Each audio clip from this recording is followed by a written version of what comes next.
نحمده ونصلي على رسوله الكريم اما بعد فاعوذ باللہ من الشیطان الرجیم بسم اللہ الرحمن الرحیم۔ سامعین اکرام، سورہ بقرہ کی آیت نمبر 196 کا درس چل رہا ہے۔ درس کا آج تیسرا حصہ پیش ہے، جس میں اللہ رب العزت نے فرمایا وَأَتِمُّ الْحَجَّ وَالْعُمْرَةَ لِلَّهِ، حج اور عمرے کو اللہ کے لیے پورا کرو۔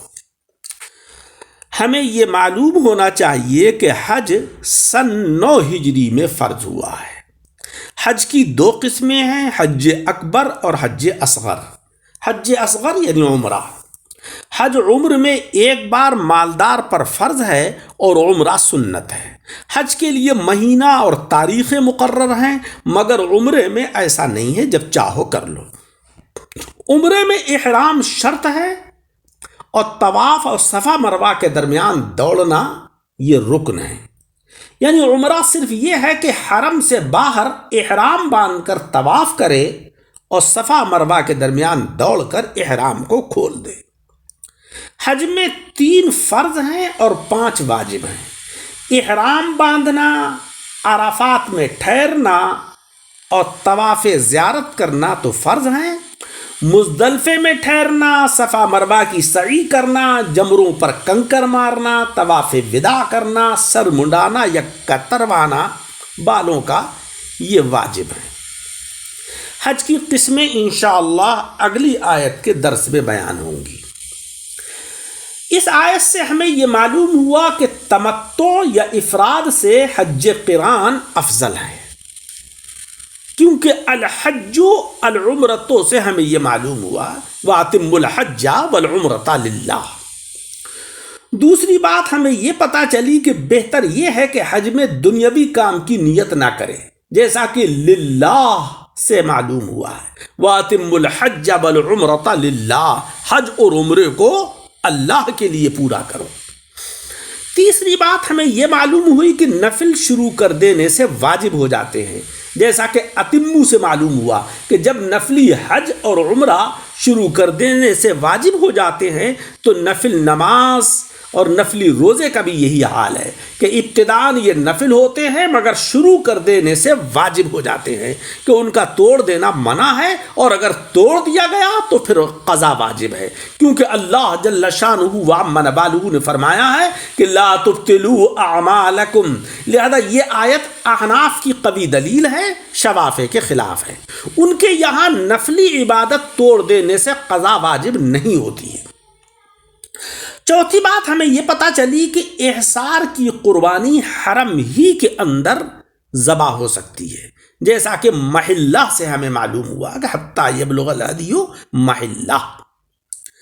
پانچویں بات ہمیں یہ پتہ چلی کہ معذوری دشمن سے بھی ہو سکتی ہے اور بیماری سے بھی ہو سکتی ہے، کیونکہ آیت میں احصرتم کے اطلاق اور اس کے ساتھ مریض کا ذکر کرنے سے ہمیں علم حاصل ہوا۔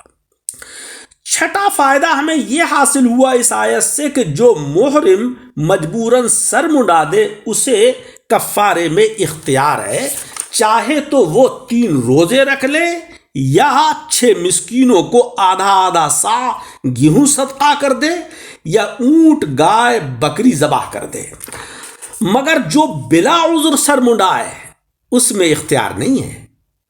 چوتھائی سے کم منڈانے میں صدقہ ہے اور چوتھائی منڈانے میں قربانی واجب ہوگی۔ ہدی بکری کی بھی ہو سکتی ہے، کیونکہ آیت میں استئسرا سے ہمیں یہ علم حاصل ہوا ہے۔ حج کی طرح عمرے کا بھی احصار ہو سکتا ہے، کیونکہ احصرتم مطلق ہے، بلکہ نبی اکرم جناب احمد مجتبی محمد مصطفیٰ صلی اللہ علیہ وسلم کو ادائے عمرہ سے ہی روکا گیا تھا، اور دونوں احصاروں کا یکساں حکم ہے۔ جو مسائل عمرے کے لیے وہی مسائل جو ہیں وہ حج کے لیے ہوں گے۔ حج میں مرد کے لیے بال کٹوانے سے سر منڈوانا افضل ہے، کیونکہ یہاں سر منڈانے ہی کا ذکر کیا گیا ہے۔ حدیث مبارک میں ہے کہ جناب رسول مکرم صلی اللہ علیہ وسلم نے سر مڈانے والوں کے لیے 3 بار اور کتروانے والوں کے لیے 1 بار دعا فرمائی ہے۔ آقا علیہ الصلاۃ والسلام نے بھی احرام کھولتے وقت سر منڈایا تھا۔ ہدی کا جانور صرف حرم شریف ہی کے اندر ذبح ہو سکتا ہے، دوسری جگہ نہیں، کیونکہ آیت میں حتیٰ یبلغ الہدی محلہ ہے۔ اگر یہ جانور ہر جگہ ذبح ہو جاتا تو اسی جگہ ذبح کر دیا جاتا جہاں پر کہ روکا گیا ہے، حرم میں بھیجنے کی پھر کیا ضرورت تھی؟ ہدی کے لیے حرم شریف کی زمین شرط ہے کہ اور جگہ ہدی جو ہے وہ ذبح نہیں ہو سکتی، مگر قربانی کے لیے حرم شرط نہیں ہے، وہ ہر جگہ ہو سکتی ہے۔ جن لوگوں نے قربانی کا انکار کرتے ہوئے حرم کی شرط لگائی اور ان آیات سے استدلال کیا، انہوں نے سخت غلطی کی۔ قربانی اور ہے، ہدی کچھ اور ہے۔ عورت کے لیے سر مڈانا یا بال کٹوانا حرام ہے۔ جناب رسول مکرم صلی اللہ علیہ وسلم نے ان عورتوں پر لعنت فرمائی ہے جو مردوں کی سی شکل بنائیں، صرف احرام کھولتے وقت بالوں کا کچھ اوپری حصہ وہ کاٹ دیں۔ حج کے علاوہ مردوں کے لیے بال رکھانا سنت ہے جناب رسول مکرم صلی اللہ علیہ وسلم کی، اور سر کو منڈانا یہ سنت ہے حضرت علی کرم اللہ وجہہ کی۔